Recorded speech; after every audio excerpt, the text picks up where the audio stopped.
귀한 찬양 참 감사드립니다. 하나님께 기쁨이 된 줄 믿습니다. 예수님의 탄생을 기념하며 축하하는 이날에 주의 전에 찾아 나오신 언성에 속한 모든 교우님 한 분 한 분을 기쁜 마음으로 환영하고 사랑하고 축복합니다. 주위 분들과 즐거운 성탄의 인사를 나누도록 하겠습니다. 메리 크리스마스. 예. 오늘은 정말 참 기쁘고 좋은 날이에요. 저도 성찬절이 되니까 다 장성했지만 과자가 먹고 싶어져요. 그리고 달달한 아이스크림도 먹고 싶고. 그래서 오늘 예배 마치고 나면 꼭 새우깡을 사서 집에 가서 새우깡을 먹어야 되겠다, 이런 생각을 참 많이 합니다. 정말 예수님을 생각하면 너무너무 기쁘고 좋은 날이 오늘이 아니겠습니까? 성찬절이 되면은 지구촌은 온통 축제의 분위기로 가득해요. 기독교 신자이건 비신자이건 상관하지 않아요. 예배를 드리건 드리지 않건 상관없이 모두가 즐거워합니다. 오늘 같은 이날에 우리 예수 믿는 사람들은 믿지 않은 사람들이 이 날에 즐거워하고 기뻐하는 것에 대해서 너무 인색하게 생각할 필요가 없다고 생각해요. 그들이 비록 아기 예수님께서 죄인된 우리를 위하여 태어나셨다는 이 의미를 잘 모르고 모른 채 기뻐한다고 해도 너무 부정적으로 생각할 필요가 없다고 생각합니다. 왜냐하면 분명한 것은 그들이 알든지 알지 못하든지 간에 온 세상이 아기 예수님의 탄생한 이 날을 기뻐하고 있다는 점에서 참 좋은 날이고 기쁜 날이 되는 것입니다. 여러분, 우리 모두는 예수님을 사랑해야 돼요. 그리고 예수님을 의지해야 돼요. 그리고 예수님을 찬양해야 돼요. 그러면 우리의 마음이 새로워지고 살 의욕이 생기고 살아갈 이유가 생기고 삶의 목적이 뚜렷해지는 거죠.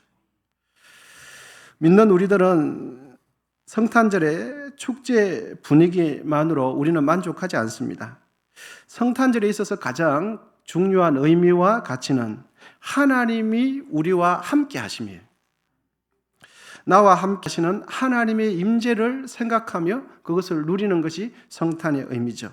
이것을 성경은 임마누엘이라고 말해요. 그래서 임마누엘, 하나님이 우리와 함께 하신다. 이 이유 때문에 우리는 기뻐하고 즐거워하면서 예배하는 거죠. 크리스마스에 많은 관심을 가졌던 마리 엘렌 체이스라는 여성 작가는 성탄절에 대해서 이런 의미 있는 말을 남겼습니다. 크리스마스의 참된 정신을 깨닫기까지 크리스마스는 존재하지 않는다. 크리스마스의 참된 의미를 깨닫기 전까지는 크리스마스가 존재하지 않는다는 거죠. 이 땅에 오신 아기 예수님은 강보에 쌓여 구유에 태어나셨고 죽으실 때는 갈보리 십자가 위에서 돌아가셨어요. 예수님께서 가축의 구유에서 태어나신 것은 낮고 천하고 정말 볼품없는 사람들을 다 품으시기 위해서 그 낮은 데 오셨고요. 그리고 돌아가실 때는 비참하고 잔인하고 그 고통스러운 십자가 위에서 옷벗김을 당하고 조롱당하신 것은 우리의 죄 때문이에요. 이 세상의 첫 번째 크리스마스, 첫 번째 성탄절은 그렇게 해서 시작되었어요. 아기 예수님은 하나님과 원수된 우리를 하나님과 화평케 하시고 하나님과 화목케 하기 위해서 평화의 왕으로 이 땅에 오셨어요. 오늘 본문 다시 한번 우리가 읽어보겠습니다. 본문 이사야 9장 6절 같이 읽어보겠습니다. 시작. 이는 한 아기가 우리에게 낳았고 한 아들을 우리에게 주신 바 되었는데 그 어깨는 정사를 메었고 그의 이름은 기묘자라 모사라 전능하신 하나님이라 영존하시는 아버지라 평강의 왕이라 할 것임이라. 아멘. 우리가 읽은 이 말씀의 끝부분, 마지막 수로 부분에 보면 이 땅에 오시는 아기 예수님을 왕으로 표현해요. 왕으로. 그런데 무슨 왕입니까? 평강의 왕으로 표현해요.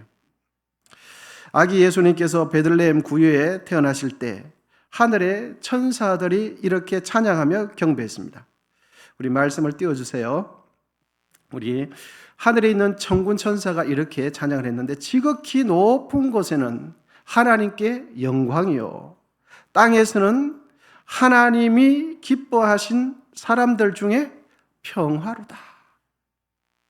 그리고 예수님께서는 두려워 떨고 있는 제자들에게 이렇게 말씀하셨어요. 평안을 너희에게 끼치노니 곧 나의 평안을 너희에게 주노라. 아멘. 예수님께서 우리에게 주시는 평안은 물리적인 힘을 모아서 정권을 구축하고 권력을 휘둘러서 만들어낸 평화가 아니에요. 예수님께서 우리에게 주시는 평화는 자기 희생을 통하여 만들어내는 평화예요. 예수님께서 우리에게 주시는 평화는 자기 비움을 통해서 만들어내시는 그 평화를 우리에게 주세요. 예수님은 하늘 영광 보좌를 버리시고 이 땅에 오셔서 우리 모든 죄를 담당하기 위하여 십자가 위에서 우리 죄를 대신해서 죽으심으로 평화의 왕이 되셨어요. 예수님은 평화를 만들어내는 분이에요. 여러분, 옆에 분들에게 인사하십시다. 평화를 만들어내십시오. 인사하겠습니다. 시작. 예수님은 무엇을 만들어냅니까? 평화를 만들어내는 분이에요. 여러분, 어떤 이들을 보면 문제를 만들어내는 분들이 있어요. 고요한 호숫가에 아무 생각 없이 돌을 툭 던져서 그 호수 전체를 요란스럽게 만들어요. 어떤 사람들은 가는 곳곳마다 문제를 만들어내요. 여러분, 우리 예수님께서는 이 땅에 무엇을 만들어내셨습니까? 평화를 만들어내기 위하여 이 땅에 오셨어요. 사랑하는 여러분, 문제를 만들어내지 마시고 나의 희생을 통하여, 자기 비움을 통하여 평화를 만들어내시기를 축복합니다. 십자가 위에서 죽으신 예수님은 성령의 능력으로 3일 만에 다시 살아나심으로 하늘 보좌 우편에 계실 뿐만 아니라 놀라운 사실은 지금도 성령으로 우리와 함께 계세요. 성령으로 우리 안에 계세요. 고린도전서 3장 16절입니다. 우리 말씀 같이 읽겠습니다. 시작. 너희는 너희가 하나님의 성전인 것과 하나님의 성령이 너희 안에 계시는 것을 알지 못하느냐. 아멘. 예수님이 계시는 곳에는 언제나 평화가 있어요. 예수님이 계시는 곳에는 언제나 무질서가 물러가요. 예수님이 계시는 곳에는 혼돈이 물러가고 질서가 세워져요. 바른 질서가 세워지죠. 예수님을 나의 하나님으로 모시면 질서를 찾게 되고 그 바른 질서 안에서 참 자유와 만족과 평화가 이루어지는 거예요. 미국의 단편 소설가 오헨리라는 그 단편 유명한 소설 작가가 있습니다. 그 작가가 단편 소설 이런 소설을 썼습니다. 강도와 신경통, 이런 단편 소설을 썼는데 소설 내용이 이렇습니다. 조금 이야기해 드리면 어느 날 한 강도가 생활고를 벗어나고자 부유한 저택에 야간에 침범을 해요. 그런데 그 집에서 강도는 예상치 못한 집주인을 만나게 되는데 그 집주인은 극심한 신경통으로 고통을 앓고 있었습니다. 야밤에 찾아간 강도는 그 주인을 발로 깨우면서 발로 차면서 이렇게 합니다. 손들어! 잠결에 깨어난 주인은 벌벌 떨면서 왼손을 겨우 높이 드는 거예요. 그러자 강도는 또 고함을 칩니다. 오른손도 마저 들어! 집주인은 그렇게 강도가 왼손 오른손 다 들으라고 하는데 그 집주인은 벌벌 떨면서도 오른손은 들지 않고 왼손만 조금 더 높이 드는 거예요. 그러자 강도는 더 난폭하고 더 억압적인 목소리로 어떻게 말했겠습니까? 오른손도 마저 들어! 이렇게 한 거예요. 그때 집주인은 벌벌 떨면서 이렇게 말합니다. 미안하지만 오른손은 신경통 때문에 들 수가 없습니다. 그러자 강도는 자신도 모르게 불쑥 말이 나오는데 여러분 책 내용이니까 이해하고 들어주십시오. 제기랄 신경통이라고? 나도 신경통 때문에 이 짓을 하고 있는데 강도 역시 오른손이 신경통으로 마비되어 제대로 일을 하지 못해서 남의 집에서 들어가서 물건을 훔치는 강도짓을 하고 있었던 거죠. 신경통이라는 이 말에 기가 번쩍 뜨인 강도는 물건을 빼앗을 생각은 전혀 하지 않고 주인과 이제부터 신경통 이야기를 서로 주고받고 이야기를 합니다. 그때부터 두 남자의 관계는 완전히 반전이 되면서 서로를 경계하기보다는 서로 깊은 공감대가 형성되면서 자신들이 겪는 신경통 정세와 고통의 정세, 그리고 각자가 효과를 보았던 다양한 민간요법에 대해서 마치 오래전에 알고 있었던 친구처럼 허심탄회하게 이야기를 막 도란도란 주고받는 거예요. 서로의 아픔을 헤아리며 고통을 서로 나누고 있었어요. 강도와 집주인은 밤새도록 서로의 신경통 이야기를 하다가 시간이 훌쩍 지나서 날이 점점 밝아오는 거죠. 그때 강도는 어찌 할 수가 없어서 서로 멋쩍어 하면서 그 유유히 떠났다는 내용이 소설로 그렇게 끝나요. 여러분, 이 땅에 오신 예수님은 우리의 신음소리까지 들으세요. 언제나 예수님은 우리와 함께 계세요. 우리의 고통과 아픔 그 속에 함께 울고 계세요. 참 소설 속의 이야기죠. 공감할 수 없는 사람 아닙니까? 집주인과 강도가 어떻게 공감합니까? 거룩하신 예수님과 우리가 어떻게 공감을 해요? 도무지 공감이 안 되는데 그 높으신 예수님이 우리 고통 가운데 찾아오셔서 우리의 아픔을 공감해 주시고 함께 그 통증을 느껴주시는 거죠. 예수님은 우리와 임마누엘 하십니다. 하나님은 우리와 임마누엘 하세요. 성령은 언제나 우리와 함께 계세요. 우리의 사정과 형편, 고통과 아픔과 늘 함께 해주세요. 평강의 왕이신 예수님은 우리에게 이렇게 말씀해요. 마태복음 11장 28절. 수고하고 무거운 짐진 자들아 다 내게로 오라. 내가 너희를 쉬게 하리라. 우리가 어떤 어려움이 있든지 예수님은 공감해 주겠다는 거예요. 어떤 고난이 있든지 내치지 않겠다는 거예요. 어떤 낭패를 당했든지 함께해 주겠다는 뜻이죠. 여러분 기억하십시오. 예수님 안에서만 우리의 영혼, 우리의 마음은 참된 쉼을 누리게 됩니다. 성 어거스틴 그의 책 고백록에 보면 이런 표현이 있어요. 주님, 당신은 우리를 당신을 위하여 창조하셨기에 우리의 마음은 당신 안에서만 안식하기까지 평안하지 못합니다. 사람은 하나님께서 주시는 그 평안이 임하기 전까지는 어떤 것도 우리의 마음을 안정시킬 수 없다는 거예요. 여러분, 물질이 우리의 마음을 안정시킵니까? 아니에요. 맛있는 음식이 우리의 영혼을 편하게 합니까? 아니에요. 멋있는 옷이 그렇지 않아요. 우리의 마음에 참된 평화를 주시는 분은 하나님이세요. 예수님은 참 평안을 주시고 살 소망을 주시는 분이십니다. 1968년 독일 베를린에서 세계 복음화 대회가 있었습니다. 그 대회는 세계 저명한 신학자들이 다 참석을 해서 자신이 연구한 것을 발표하고 공유하고 서로 인정해주는 그런 큰 모임이에요. 그 중에 한 대표자가 자신의 신앙 체험 과정 가운데 가장 최초의 것이요, 가장 최대의 것, 가장 최후의 것을 발표하고 싶다고 발언을 요청했어요.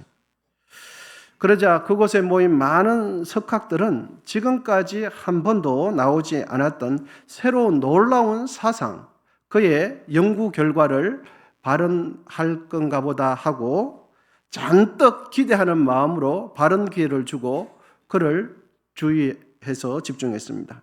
그러자 그 신학자는 아주 간단하게 무덤덤하게 이런 표현을 해요. 예수님께서 나를 사랑하셔서 이 세상에 오셨습니다. 그 말만을 하고 그의 두 눈에 뜨거운 눈물이 주르륵 흘렀다는 거예요. 여러분, 이 세상의 인간 역사에 있어서 가장 위대한 사건은 하나님의 아들 예수님이 이 땅에 오셔서 우리와 함께 하시는 임마누엘 사건입니다. 이 땅에 오신 아기 예수님은 사람의 몸을 입으신 하나님이세요. 예수님은 완전한 하나님이면서 완전한 사람이세요. 예수 그리스도께서 계시는 곳에는 미움과 싸움이 사라져요. 전쟁의 소리가 사라지고 화해와 화평, 참 평화를 누리게 됩니다. 왜냐하면 예수님은 평화의 왕이기 때문이에요. 예수님은 평화의 왕이세요. 예수님이 계시면 어둠은 물러가요. 예수님이 주인으로 계시면 분쟁은 사라져요. 갈등은 사라져요. 오해와 미움은 사라져요. 왜? 예수님이 평화의 왕이시기 때문입니다. 누가복음 2장 14절입니다. 우리 말씀 같이 읽겠습니다. 누가복음 2장 14절에 보면 지극히 높은 곳에는 하나님께 영광이요 땅에서는 하나님이 기뻐하는 사람들 중에 평화로다. 평화의 왕이신 예수님의 평화가 이곳에 계시는 우리 교우님들의 가정과 직장, 하시는 모든 일과 사업장 가운데 가득하시기를 축원드립니다. 아직도 하나님의 평화를 맛보지 못하고 누리지 못하고 깨닫지 못한 이들이 우리 주위에 있다면 여러분들을 통하여 하늘의 평화가 전달되기를 기원드립니다. 아는 목사님께 제가 들은 이야기입니다. 불의의 사고로 한쪽 다리를 다친 청년이 급히 중환자실로 지금 막 급히 실려갑니다. 다리를 진찰하던 의사가 하는 말이 이런 진단을 내립니다. 다리를 절단해야만 생명을 보존할 수 있습니다.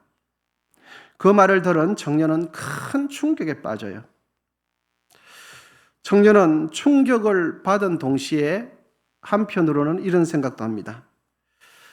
이 정도 사고를 당했으면 모든 사람이 예외 없이 다 죽어야 하는데 나는 살아남았네. 너무나 고맙고 감사한 생각을 이 청년이 하게 돼요. 자신이 살게 된 것은 하나님의 은혜라고 이 청년은 생각해요. 청년은 비록 한쪽 다리는 절단하게 되지만 하나님의 은혜로 이제부터 자신의 인생은 덤으로 살게 된다고 생각을 정리합니다. 그리고는 이제는 후회 없는 인생을 살리라 라고 마음을 다짐하게 되죠. 어느 정도 건강이 회복되어 스스로 몸을 가눌 수 있을 정도가 될 때쯤 한쪽 다리를 절단하기로 한 그 날짜는 아직도 한 달이 더 남아 있었습니다. 청년은 한쪽 다리를 절단하기 전에 두 다리가 멀쩡할 때 내 인생에 보람 있는 일을 한번 해야 되겠다라고 생각을 하고서는 그때부터 그 청년은 전도지를 들고 아픈 다리를 이끌며 이 병실, 저 병실, 생전 처음 보는 환자들에게 틈틈이 전도를 해요. 자기가 알고 있는 예수님을 전해요. 전도할 때에는 그 아픈 다리에서 열이 올라오고 후끈거리고 그 절단해야 그 다리가 얼마나 아픈지 모릅니다. 그럴 때마다 그 청년은 이렇게 생각해요. 어차피 절단하게 될 텐데 한쪽 다리 이까지 고통 참아내지. 집까지 게 아프면 얼마나 아프겠어. 어차피 절단할 건데 두 다리 있을 때 열심히 전도하자. 이렇게 생각하는 거죠. 어느덧 한 달이 지나서 의사와 약속한 다리를 절단하기로 한 그날이 되었습니다. 의사가 그 청년의 다리를 보는 순간 이해가 안 된다는 식으로 이쪽으로 쳐다보고 저쪽으로도 쳐다보고 혼자서 계속 생각을 하는 거예요. 그러면서 의사는 고개를 갸우뚱하더니 이렇게 말합니다. 나도 잘 모르겠는데요. 자기도 잘 모르겠다며 일주일 후에 다시 오라고 그때 검사해 봅시다 라고 말만 남기고 생각이 많은 듯 그 환자를 돌려보내요. 그 청년은. 그런데 그 청년은 어차피 일주일 후면 다리를 잘라내야 되니까 그거 생각하지 않고 열심히 예수님을 전합니다. 일주일이 지난 뒤 그 청년은 다시 의사를 만나 검사를 받게 되었는데 놀랍게도 다리를 절단하지 않고 계속 치료받으면 건강해질 수 있다는 말을 의사의 입을 통해서 듣게 된 거예요. 기적과도 같은 희망적인 말이죠. 그 이후 청년은 신이 나서 쉬지도 않고 절단해야 하는 그 다리를 이끌고 나를 구원하기 위하여 이 땅에 오신 예수님을 더 기쁘고 감격적으로 전하다가, 여러분 놀라지 마십시오. 다리를 절단하지 않고 마침내 건강을 완전히 회복하고 퇴원하게 되었다는 이야기예요. 기쁘고 즐거운 이날, 우리 마음속에 여러분 새겨야 할 이름은 예수입니다. 이 좋은 날에 우리가 우리 마음속에 깊이 새겨야 할 이름은 예수예요. 예수님은 세상이 줄 수 없는 평안을 우리에게 주기 위해서 오셨어요. 이 땅에 오신 아기 예수님은 우리에게 어떤 상황 가운데 우리가 어떤 처지에 있더라도 평강을 주시기 위하여 이 땅에 오셨어요. 왜? 아기 예수님은 평강의 왕이기 때문입니다. 여러분, 예수 안에 있는 그 평안을 빼앗기지 마시기를 바랍니다. 그거는 환경과 문제없어요. 나의 삶의 처지와 문제없어요. 내 영혼을 붙들어 주시는 그분 안에 거하기를 축원드립니다. 성 프란시스코가 남긴 기도 중에 이런 기도 문구가 있습니다. 평화의 기도라는 그 기도 문구가 있는데, 우리 모두 여러분 한 마음으로 기도문을 한 문장씩 같이 읽어보겠습니다. 시작. 오 주여, 저를 당신의 평화의 도구로 써주소서.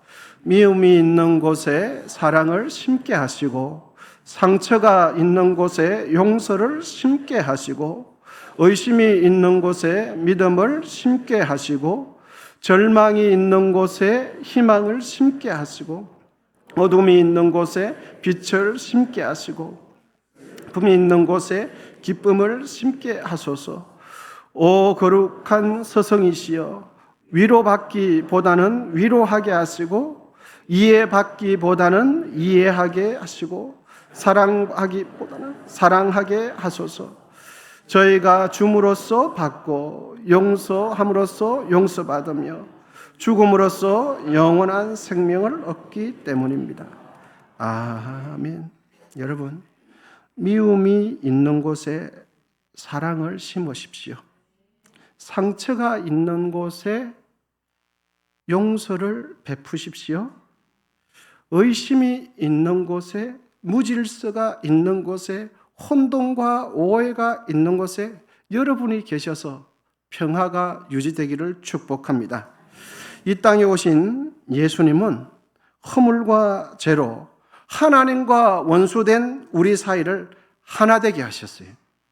하나님과 원수된 우리를 평화롭게 하셨습니다. 그러므로 우리 모두가 가는 곳곳마다 하늘의 평화가 임하게 되시기를 기원드립니다. 우리 모두 예수님께서 이루신 그 평화를 전파하는 평화의 사자가 다 되시기를 기원드립니다. 기도하겠습니다.